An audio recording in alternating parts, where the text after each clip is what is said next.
everyone, welcome back to another video. This is going to be a two-part video. The first part is in real time and it is going to be a follow along with me on how I draw the face in a 3/4 view and tilted up pose. So that part of the video follows the techniques and the methods that I mentioned in my how to draw faces tutorial videos. So if you haven't watched those yet, I highly recommend that you watch them first before watching this one. They will be linked in the card section, so go ahead and watch those and then just come back to this. The second part of this drawing is only going to be a time lapse. I'm not going to explain my process in a lot of detail as I would with the first part, so it'll just be basically me continuing and finishing the drawing. So for the drawing, I am using a reference image for the pose, and I got this image from Instagram from the beautiful Mika Montaz or Micah Montaz. I hope I didn't say that super incorrectly, but her photos, her aesthetic, oh my gosh, her style, they're just absolutely gorgeous. I will leave her links in the description box below so you guys can check her out as well. And like always, when it comes to drawing the face, I start off with two basic shapes. We have the circle and the upside down triangle. And because this is going to be in a 3/4 view, we want to make sure that the upside down triangle is asymmetrical. One side is smaller than the other, and the side that is smaller is the direction that the face is turned to. So for example, my reference image has her facing to the right, therefore the smaller side of the upside down triangle is also on the right. I then add the guidelines such as the vertical center line. So in my tutorial video, I explain why this one isn't actually located on the center of what we just drew. That is because this center line is located on the actual center of the face. Therefore, if this person is looking towards the right or looking towards the left, that center line shifts as well. So for the reference image, she is facing to the right, therefore the vertical center line has shifted towards the right as well.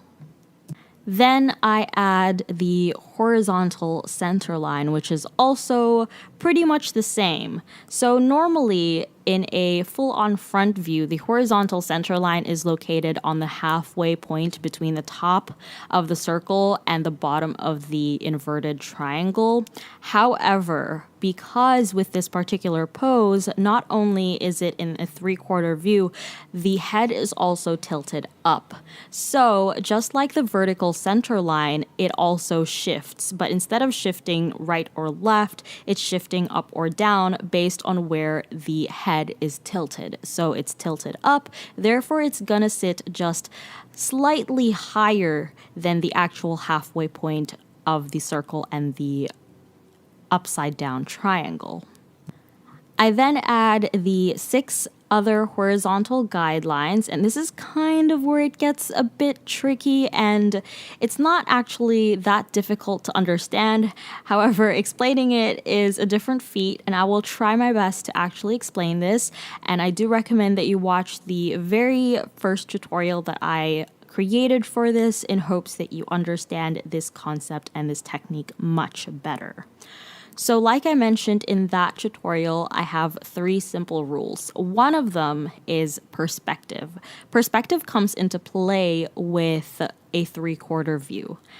And in my tutorial, I demonstrated how perspective plays in one direction. So moving the face left to right. In this particular pose, we're using perspective in 2 different directions. So we're moving the face left or right as well as up and down. And as perspective suggests, the further away an object is from the viewer, the smaller it is.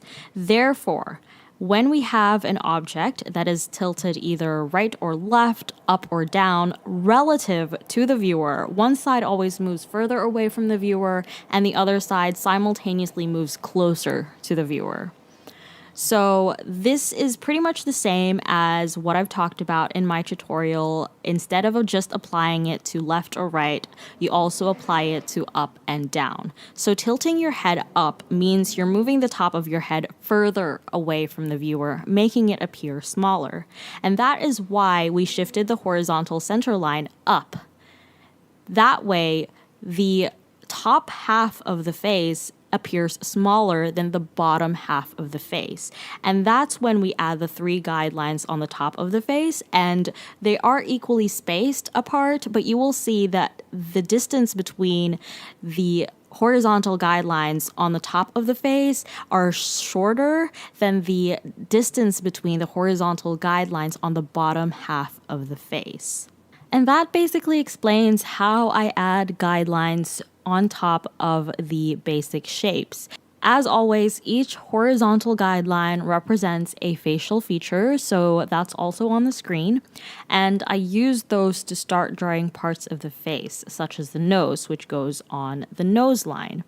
And since I am using a reference, I try to draw the nose as close as possible to the reference image. Maybe in a future video, I will talk about how I draw a nose in more detail. However, I am still using the basics that I showed you in my tutorial video. For example, I'm drawing a small circle for the tip of the nose, and then I'm using curves for the nostrils. However, for this particular nose, I've drawn them a little bit wider, and they're not as curved. And I also drew a line for the bridge, but it's not as pronounced, so I leave a gap around the eye area, as you can see. Next is I draw the lips, which is a very common pose for lips. So I start off with a trapezium shape for the mouth opening, and then I draw the upper and lower lips using the asymmetrical leaf shape as a guide, which I mentioned in my tutorial video once again. And because the face is turned to the right, this shape for the lips are actually asymmetrical, where the right side is smaller than the left side.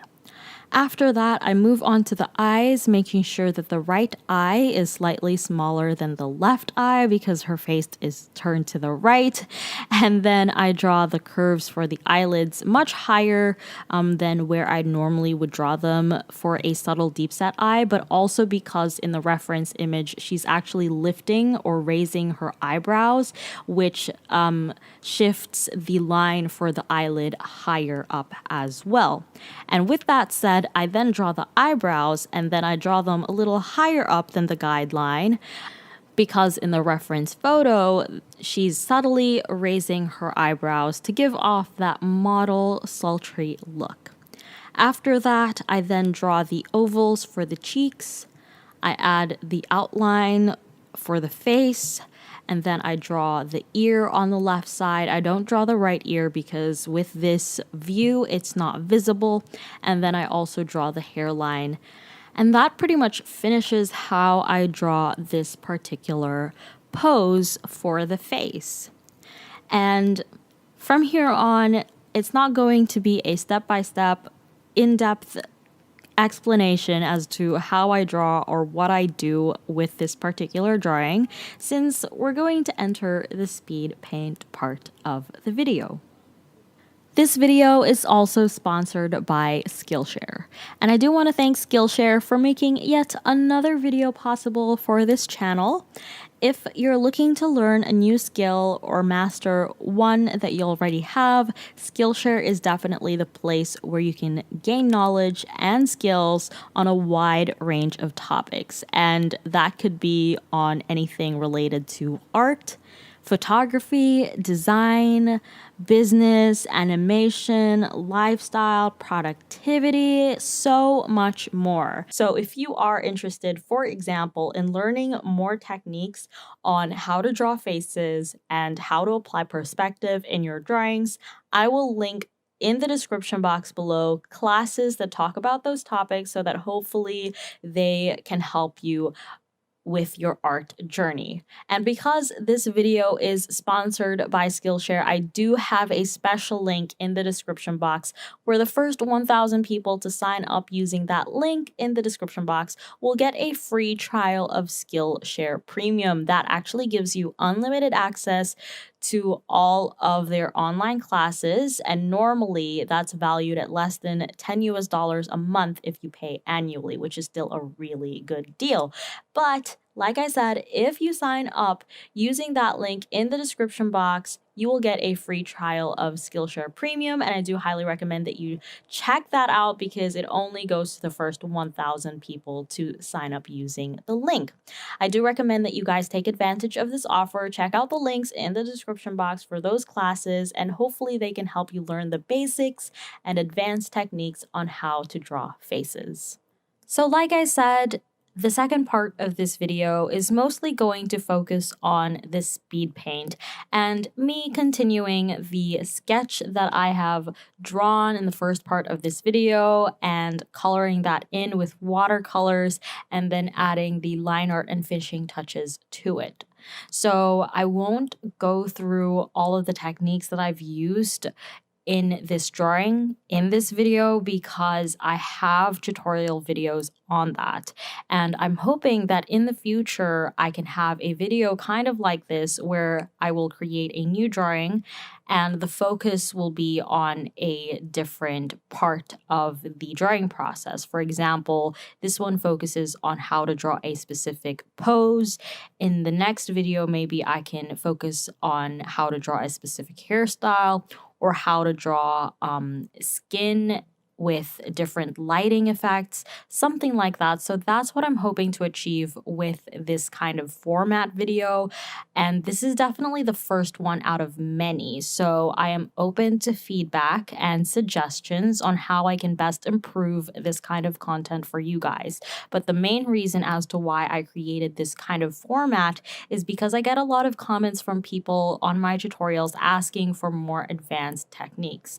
And the reason why I don't really want to create a separate tutorial with just advanced techniques is because I don't really have a lot of advanced techniques other than the ones that I've already mentioned. So my advanced techniques are basically me using the basic techniques and methods from the tutorial videos that I've created and just applying that differently. So as you can see before, when I was talking about the 3/4 view and how perspective plays on one direction, left and right, which I showed in the video, in this video, I basically just used that exact concept or idea onto perspective in the direction of up and down. So it's basically just that, and I didn't really want to sound super repetitive, but if you guys don't like this kind of format, let me know as well. I wanted to give this a try, and I'm very much open to feedback and suggestions.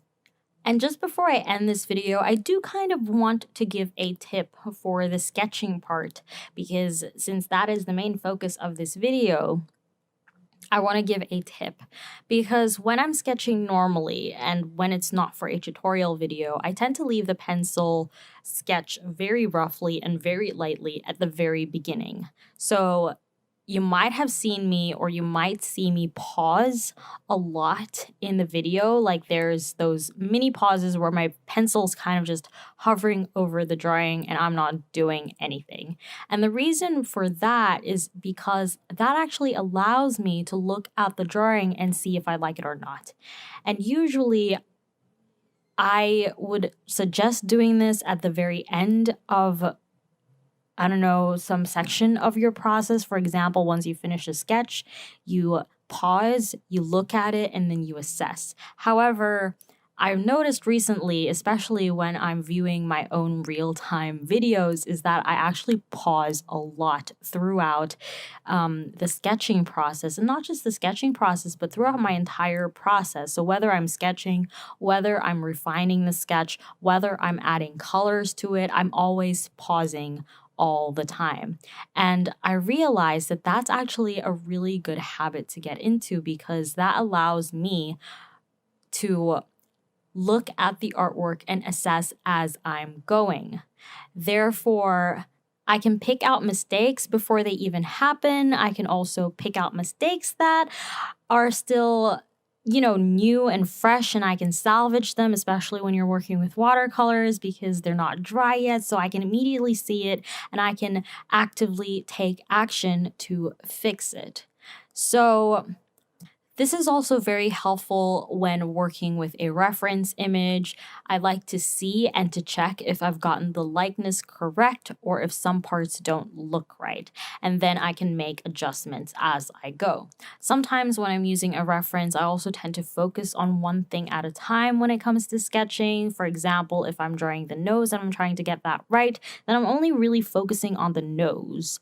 However, it's not just the nose, or it's not just one part of a face that captures the likeness. It's all of those unique facial features that are working together to create that person's face. So once I've drawn all of the facial features all together very roughly, I tend to kind of sit back and then look at it for a little while and see if everything that I've drawn is working together in the way that I am happy with. And of course, if I am, then I move on to the next stage, which is usually refining that sketch, making the lines darker, or adding colors to it, or adding shading to it. Basically, the next step in my process. However, if I'm not happy with it, then I make adjustments accordingly. So I think that that's something to kind of get used to and to develop that skill of looking at your artwork and criticizing it in a way that, is healthy and allows you to improve your drawings. As you go as well. So, not just at the very end of the process, but also during the process. And that is it for my video. I'm going to end it there. I hope that you guys like this video. And like I said, if you have any thoughts regarding this format of the video, or if you want to see more advanced techniques in an actual tutorial video, not something like this, then let me know in the comments down below so I know what kind of content you guys are searching for. If you did like this video, I would appreciate it if you give it a thumbs up.